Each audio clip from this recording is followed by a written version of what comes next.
Hey, my name is Jason Nicholson. Welcome to my YouTube channel. Councils have been given millions of pounds in new funding to help them enforce the Renters' Rights Act. Not only that, there's more funding for courts, more funding for legal aid. Some of this is good for landlords, some of this is bad for landlords, but ultimately, this is going to mean councils now have the powers and the resources to make sure enforcement is carried out with the Renters' Rights Act. In this video, I'm going to give you all the numbers and I'm going to give you a big update on how much the government are planning to spend on courts, which could be good if you're issuing Section 8s. The goal is to make that situation a lot faster to get possession back of those properties. So in this video, we'll cover all of that and more. But before we do jump into that, if you are new around here and you haven't subscribed already, do subscribe to the channel over there and hit that bell notification. Join over 54,000 subscribers who get all the latest house price news, interest rate news, property investing tips, and much, much more. And if you could help me get some views on this video, your part in that is simple. All you need to do is smash like, tickle like, do something to that like button. That really helps with the YouTube algorithm, and that really does help the channel grow. So thanks to everyone that does that. So, the Renters' Rights Act, you know it's just around the corner, as we all do, May 1st. And so that gives councils a lot more power. In fact, they can do unannounced inspections at properties without sending any letters out or even warning, and without even having complaints from tenants. So that is something that you've got to be mindful of. And so as a landlord, I think it's important that you have regular inspections. If you're using a letting agent, make sure they're doing the inspections. Make sure things like this, the information sheet, are out and with your tenant. Make sure you prove that the tenant has received a copy of this. I'm getting mine to sign a document to say that they've done that. You can get a copy of this information sheet. You might want to see it if you're a landlord or a tenant. It's in the description. You can download that while you're here. But yeah, keeping compliant is important. Make sure you've got your gas safe. Make sure you've got your EICR. All of this stuff is vital to make sure you're running a very efficient, profitable and legal business going forward. Now, this means it's going to be a little tougher for more people to break in as landlords. And so professional landlords will have a slight advantage. Now, councils have an obligation with the new Renters' Rights Act. So firstly, the rules, they have a duty to enforce. So they must enforce the rules. They can't be lax on that. Otherwise, they could have problems themselves. They can dish out bigger fines. So the fines are going from £5,000 minimum to £7,000, and maximum from 30 grand to 40 grand for major offences. What they can also give you, which you don't want to be getting, is a rent repayment order. Now, a rent repayment order, historically, you can be forced to pay rent back for the last year if you haven't managed that property properly, or if you didn't have the correct licenses in some areas. That's being extended to 2 years. Imagine that, just because you didn't get a correct license, you've got to pay 2 years worth of rent back. So very important that you tick all the boxes. And so to enforce this, councils are getting a huge sum of money. So the central government funding to local councils is £60 million. And that's split amongst 317 councils.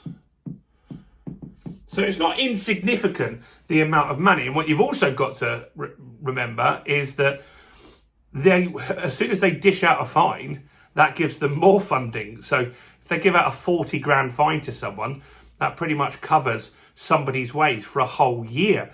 And so there's a little bit of an incentive on the councils to give out some of these fines, I think. So that's the funding to enforce, 60 million. But there's other stuff that the government are putting as well. So they're saying they're putting 50 million into the courts as extra funding.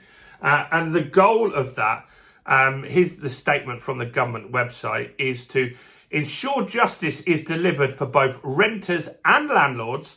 Up to 50 million will be invested to modernise civil courts, and that includes digitising the court process. Now, that could be good, because if you've ever had to take anyone to court, or you've ever been to court yourself, it is slow.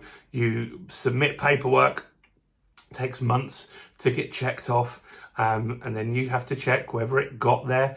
If you want to submit documents that you want to rely in court, you have to call them up and check, did you get my documents? Because they don't tell you that they've done that. It's a mess, right? It doesn't need to be like that. Digitising the court would be good. It would make it faster and more efficient. So the fact that they're doing that is a positive for landlords, because look, Section 21 goes at the end of this month. You've only got a few days left, a couple of weeks left pretty much, to issue Section 21s now. And so, yeah, after that, you've got to do a Section 8, which means it is going to go through a court process. So if they digitise stuff, I think that will speed things up a little bit. Who knows how quick that will make things, but it definitely will help. And so they've also got more money going into legal aid. So there's 5 million extra for legal aid. So that's for tenants to basically get support when they need to take a landlord to court. Now, that's obviously not great for landlords, but it is good for tenants. And yeah, 5 million quid isn't really a lot of money, but it's on top of what's already there. So it's a top up on what's already there. So I think, look, some of this stuff is okay, some of it's not. The enforcement stuff, the extra cash, that means they're going to get more boots on the ground doing inspections. And some councils are quite efficient. So I have had selective licenses before in Hastings. I've mentioned that before. I thought it was just money for old rope. So I paid my licence fee. I said I was a fit and proper person. I said my property was nice, and no one ever came and looked at it. They just took my word for it. And so my property was okay, because I'd just done a big refurbishment on one of them there. But yeah, no one knew that for sure. Whereas Nottingham, for example, they do go out. They do go and check the properties for selective licensing in that area. Other areas don't seem to. So this extra money will mean that councils are able to get boots on the ground, inspect places, and see what their quality of those is. And if basically things are wrong, they will get addressed and brought through all of these processes via fines and stuff like that. So let me know what you think about this in the comments below. Do you think 50 million quid does a lot? Do you think that's enough to get more fines in? I think, look, once you got some boots on the ground and then you start collecting fines, this could be self-funded.